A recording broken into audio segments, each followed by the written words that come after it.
হ্যাঁ এভরিওয়ান, দীপুস ব্লগে আপনাদের সবাইকে ওয়েলকাম। আর এখন দেখো রাত 8:30 বাজে আর আমি এদিকে ম্যাঙ্গো বানাতে বসেছি, যেহেতু কালকে আমার এই মেয়ের স্কুলে ইয়েলো ডে পালন করা হবে। তো বাড়ি থেকে বলেছে যে কোনো একটা ইয়েলো কালারের ফ্রুটস বানিয়ে নিয়ে আসতে। তো আমি আর আমার মেয়ে দুজনে মিলে বসে পড়েছি ম্যাঙ্গো বানাতে। যদিও আমার মেয়ে বলেছে রাত 8টার সময়, আর আমি 8:30টায় বসে পড়েছি বানাতে, যেহেতু তার আগে একটু কাগজ ফাগজ কিনতে হতো। তো যাই হোক, সেই সব কিনে নিয়ে চলে এসেছি। আর এখন দেখো একটু ম্যাঙ্গোর চোখ মুখ এঁকে নিচ্ছি। যদিও আমি অত ভালো পারি না, তারপরে আমার যেটুকুনো ক্ষমতা সেইটুকুনো দিয়ে বানানোর চেষ্টা করেছি। তো এইদিকে একটু চোখ মুখগুলো এঁকে নিচ্ছি আর সঙ্গে সঙ্গে কালারও করে নিচ্ছি। আর এইদিকে আমার মেয়ে বসে আমাকে একটার পর একটা জ্ঞান দিয়ে যাচ্ছে, যে তুই কর তাহলে। নিজেও পারছে না, আর এদিকে আমাকে বলছে এইটা এরম না সেরম। আচ্ছা, আমি যেটা পেরেছি সেটাই না করব। তো যাই হোক, এখন কালারও করে নিচ্ছি আর আমার ম্যাঙ্গোটা একদম রেডি। কেমন লেগেছে আমার ম্যাঙ্গোটা? ভালো লাগলে তো লাইক করে চ্যানেলকে সাবস্ক্রাইব করে দিবা। টাটা। এইদিকে আমার মেয়ে একটু নেচেও নিল। আর এটা হচ্ছে পরের দিনের সকালবেলা বাবুকে রেডি করিয়ে দিচ্ছিলাম। আজকে ইউনিফর্ম নেই, আজকে ইয়েলো কালার ড্রেস পরে যেতে হবে। আর এদিকে আমিও একটু খাটটা ঠিক করে নিচ্ছিলাম। আর সকালবেলা দেখো আমার স্নান, পুজো আর বাবুর জন্য লাঞ্চ, ব্রেকফাস্ট সব রেডি হয়ে গেছে। তো আমার এই জন্য সকালবেলার ভিডিও করা হয়নি এগুলোর, যেহেতু কাজের ভীষণ চাপ ছিল। আর এদিকে দেখো আমি বাবুকে স্কুলে দিয়েও চলে এসেছি। আর এখন চলে এসেছি ছাদে, যেহেতু স্নানের সময় কিছু জামা কাপড় দিয়েছিলাম সেইগুলো একটু মেলে দিতে চলে এসেছি ছাদে। একটু ঠান্ডা লেগেছে। যাই হোক, এখন চলে এসেছি নিচে। প্রচণ্ড গরম, এতদিন বৃষ্টি হয়েছে আর এখন রোদ হয়েছে, তো প্রচণ্ড গরম। তো একটু এখন ব্রেকফাস্ট করে নিচ্ছি। ব্রেকফাস্টে হচ্ছে চিড়ের পোলাও আর হচ্ছে একটু ডিম টোস্ট। তো ব্রেকফাস্ট করার পরে এখন চলে এসেছি কিচেনে। আর আজকের দুপুরের লাঞ্চ মেনু হচ্ছে উচ্ছে ভাজা, গাঁঠি কচু দিয়ে আর মাছ দিয়ে সবজি, আর এদিকে ডিমের ঝোল। যেহেতু আমার মেয়ের বাবা আসবে আজকে, মানে আমার বর আসবে, তো এই জন্য একটু রান্নাটা তাড়াতাড়ি করছিলাম। তো যাই হোক, এখানে আমরা যেখানে থাকি তার আশেপাশে মাছ মাংস খায় না। এরা যদি জানে যে আমরা মাছ মাংস খাই, না তো আমার বাড়ি আসবে, না তাদের বাড়ি আমাকে ডাকবে, না আমার সঙ্গে কথা বলবে। সেই জন্য আমি আর মাছ মাংসর ভিডিও দেখাতে পারি না, যতই আমরা খাই না কেন। এখানে কেউ জানে না যে আমরা খাই, ওই লুকিয়ে লুকিয়ে আর কি খাই। লুকিয়ে লুকিয়ে কি, নিজের ঘরে খাচ্ছি, লুকানোর কিছু নেই, কিন্তু কেউ জানে না। তো দেখো এবার একটু বাসন ছিল সকালবেলা ব্রেকফাস্টের পরে, যে বাসন বাবুর জন্য একটু বানিয়েছিলাম খাবার টাবার, তাই ছিল, তাই একটু পরিষ্কার করে নিচ্ছিলাম।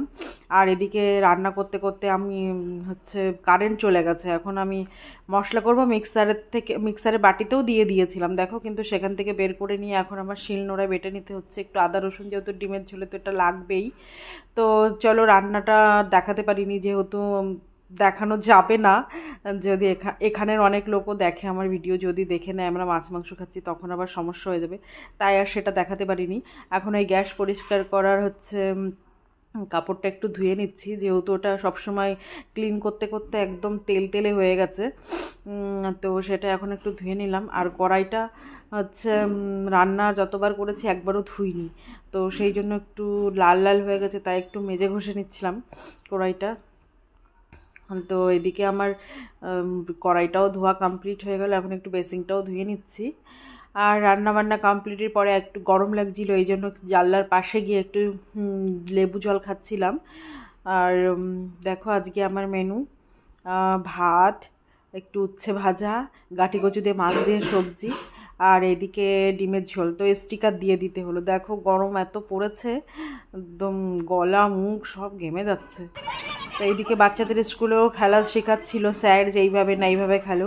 যদিও এই খেলাটা আমরা ছোটোবেলা অনেক খেলেছি, একে বলা হয় রুমাল চুরি, জানি না এখানে কি বলে। আর তারপরে বাচ্চাদের আরও কি কি খেলা হচ্ছিল। তো যাই হোক, এখন 2টো বেজে গেছে, এখন আমার মেয়েকে স্কুলে আনতে যাব। তো আমি বেরিয়েও পড়েছি, আজকে রৌদ্রের ভীষণ তাপ। আর এদিকে আমার মেয়ের বান্ধবী বেরিয়ে পড়েছে। তো এখন চলে যাচ্ছি আমরা বাড়ির দিকে। আর বাড়ি এসে দেখছি আর বর এসছে, তো একটু ভুট্টা নিয়ে এসেছিলো, সেটাই খেয়ে নিচ্ছি। ভুট্টাটা ভীষণ মিষ্টি ছিল। আর দুপুরবেলা খাওয়া দাওয়ার পরে একটু শুয়েছিলাম, আর এখন বাজে 6টা 6:30। তো এখন একটু রেডি হয়ে বেরিয়ে পড়েছি। আমাদের বাড়ির পাশে একটা ভাবি থাকতো, সেই ভাবিটা একটু দূরে শিফট হয়েছে, তাই তাদের বাড়ি যাব, অনেক দিন ধরেই রাখছে। আর এখন বাজে 6:30, দেখো এখানে কিন্তু এখনও সন্ধ্যা লাগেনি। আর আমি আর আমার মেয়ে দুজনেই বেরিয়ে পড়েছি। আর হচ্ছে রাস্তা যতই যাচ্ছি শেষ আর হচ্ছেই না, যেহেতু আমি প্রথমবার যাচ্ছি তাই একটু দূর দূর লাগছে আমার। তো যাই হোক, ভাবির বাড়ি গেছিলাম, সেটার আর ভিডিও করতে পারিনি। দেখো এদিকে বাড়িও আমি চলে এসেছি, যেহেতু ভাবির বাড়ির ভিডিও এই জন্য করতে পারিনি, বাড়ি ওনাদের আশেপাশে কিছু একটা হচ্ছিল গন্ডগোল, তাই আর সেই অনেক চেঁচামেচি হচ্ছিল তাই আর করতে পারিনি। আর এদিকে আমার বর দেখো কিছু ফল কিনে দিয়ে গেছে, যেহেতু সোমবারে আমি ফাস্টিং থাকবো। আর এদিকে সন্ধ্যাও লেগে গেছে, হাত পা ধুয়ে একটু সন্ধ্যা দিতে চলে এসেছি। আর এই যে আমার মেয়ে ভিডিও করে দিচ্ছিল, এই জন্য এত কাঁপছিল হাত। ছোট মানুষ যেটা পেরেছে সেটাই করেছে। আর দেখো ঘামটা গরমে, প্রচণ্ড গরম পড়েছে আজকে, যেহেতু এতদিন বৃষ্টির পরে রোদ দিয়েছে এই জন্য অনেক গরম পড়েছে। তো একটু জল খেয়ে নিচ্ছিলাম।